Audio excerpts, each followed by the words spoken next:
What it is, my name is Alyssa. My name is Alicia. And we trying to be out here like biblically relatable or relatably biblical. Or whatever. Daniel, chapter 1. So basically there was this king, right? So his name was Nebuchadnezzar. King Nebuchadnezzar, he went or whatever and he defeated King Jehoiakim. And so basically King Nebuchadnezzar was like, yo, give me some of the guys from there, whatever, so they can come serve, for me. He got a few of the guys, including Daniel, and then the guys later known as Shadrach, Meshach, and Abednego. But pretty much. But hold up, because their government names was like Hananiah, Azariah, Mishael. Like, they mamas gave them names. Yeah, they pretty much changed their names or whatever. So it was like the hood name. So it like got put on and their names changed. Pretty much. So okay. And their names changed or whatever. The king Nebuchadnezzar was like, we finna call you Tiny Loke, Shady Rat, Meshach, and a Billy Goat. You know what I'm saying? Okay. Hold up. But wait, Daniel was Belteshazzar, right? Yeah, Daniel got changed to Belteshazzar. We could call him Belly Flop. Oh, Belly Flop. Okay, cool. That's what's up. Pretty much, like, they went over to the kingdom, and the king was like, for 3 years, you know what I'm saying, train them. I want smart guys that are wise, whatever, but you gotta train them on our stuff. So, they was like, all right, for sure, we finna train these guys. So they trained them. And then they was like, yo, here's your food. And Daniel was like, holla. He was like, holla. What? Like, I'm not finna eat all that. Y'all not finna make me eat all that. Please. Look, I might be put on, but veggies, please. Veggies, please. Veggies, like, please. He was living that vegetarian, vegan life. And you did that for 10 days? Look, and then the homies was like, bro, you got us eating that too. Look, we gonna need Jesus to help us through this. Couldn't be me, baby. Pretty much after the 10 days, they was like, all right, let's see these guys or whatever. The guys look better than everybody else. After only eating vegetables, they looked stronger. They wasn't looking all fatigued like the other guys who was eating the meat and the king's wine or whatever. Yeah, so pretty much Daniel was looking ripped. He was looking fly or whatever. Pretty much get you a Daniel. One who's going to do what the Lord say and he going to eat healthy. Okay, so he looked like a Michael B. Jordan with a Joel Osteen, TD Jakes type of personality. Okay. He kind of looked like The Rock. Baby. With a Michael Todd type of devotion to the Lord or whatever. Period. Chapter 2. Okay, sis. Mm-hmm. So now Nebuchadnezzar didn't had a dream. That was the king or whatever. Okay. Tell me about it. So he didn't have a dream. Now he's sitting up like, hold on, I didn't have this dream. Let me figure out who could tell me. He called in the magicians, astrologers, enchanters, wise men. Since he called all them, they can tell him nothing. You know what's so crazy about him? He was like, not only do I want you to tell me what my dream means, I want you to tell me what my dream is. Baby, I mean. What? First you want me to tell you your dream, then you want me to tell you what your dream means? Boo. Not happening. But you know what? Period. Daniel, aka Belly Flop. Come on, Belly Flop. Belly Flop. Belly Flop. He was like, you know what? Like, this ain't nothing to me. I serve a guy who could, he got me. All right. Belly Flop was like, let me go talk to God real quick. He gonna tell me. Look, he gonna let me know. Hey, tell me something. Tell me something good about this dream. Come on now. Tell me about this dream now. Yeah. All right. He said he had a go ahead. Silver chest and arms. A silver chest and arms. Belly.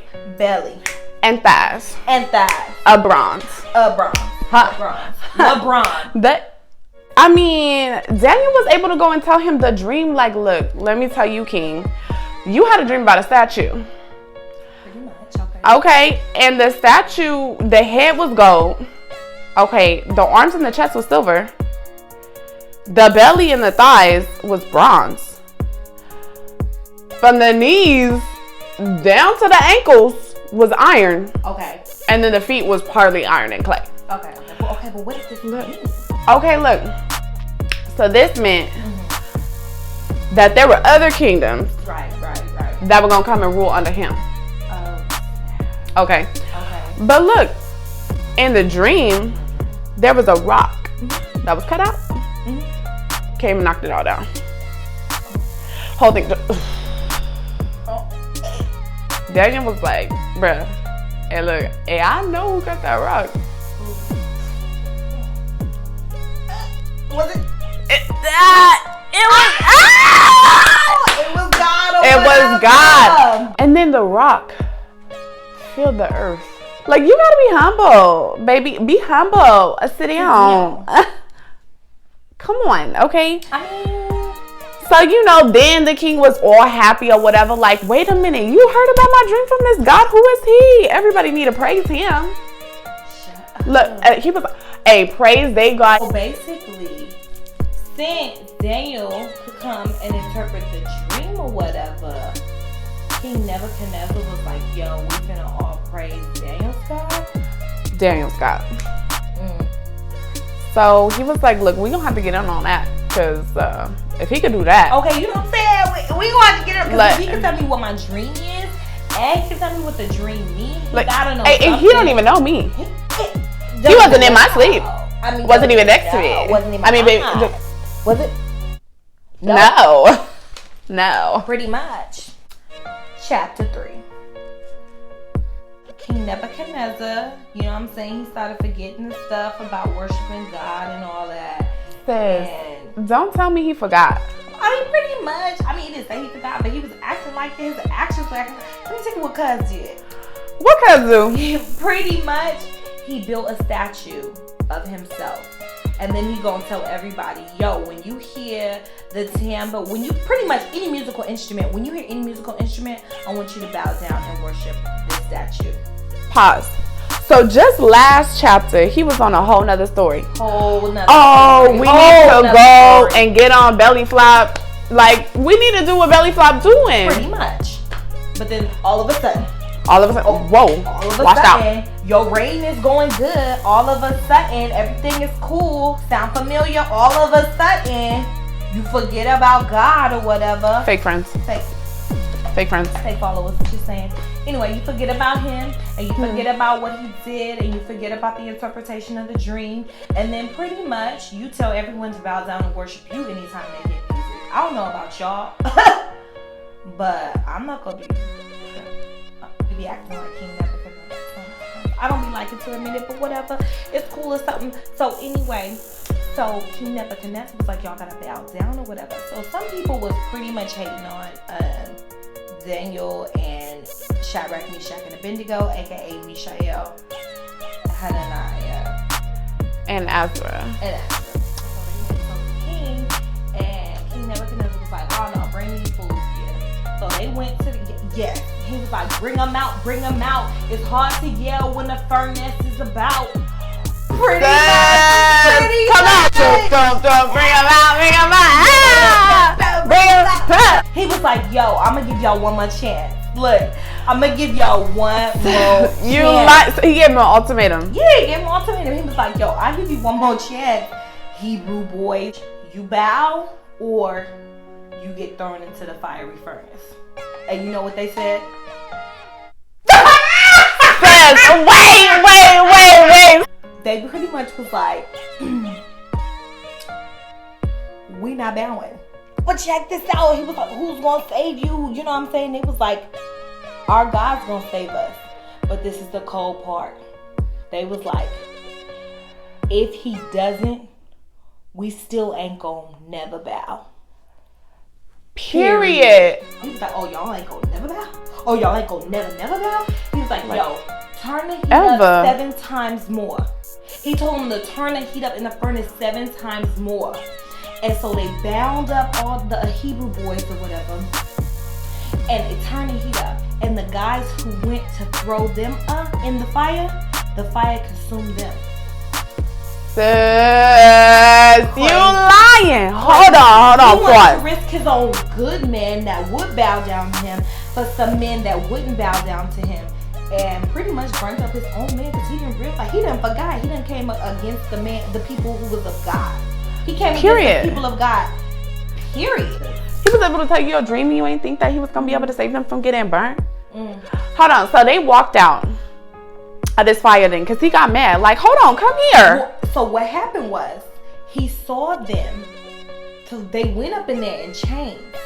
But then he saw them walking around in the fire free, and there was one more person. And some translations say it looked like a god. Some people say it was the son of God or whatever. Look, my translation says son of God. I was like, hold on, wait a minute. So you mean to tell me Jesus was up in that fire with them? He's in the book. So Jesus was up in that mess with them. In the book. And check this out. Do you not have a God who walks with the fire with you today? Oh! He walked with you today, though. They came out. Ow! I can't do that because then I'm going to wipe my eyebrows off. And then he was like, yo, these are the boys that I defeated from King Jehoiakim. Right. Yeah, he was like, then, all right, you know what?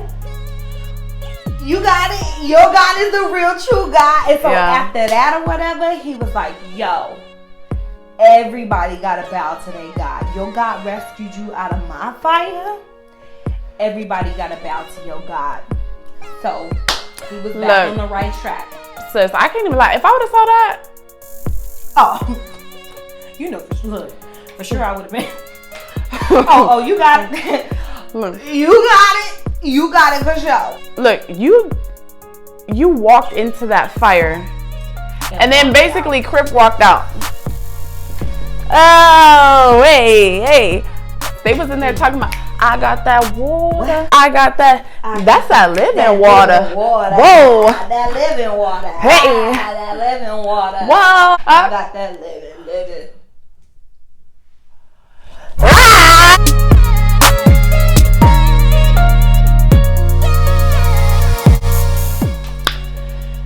Zang.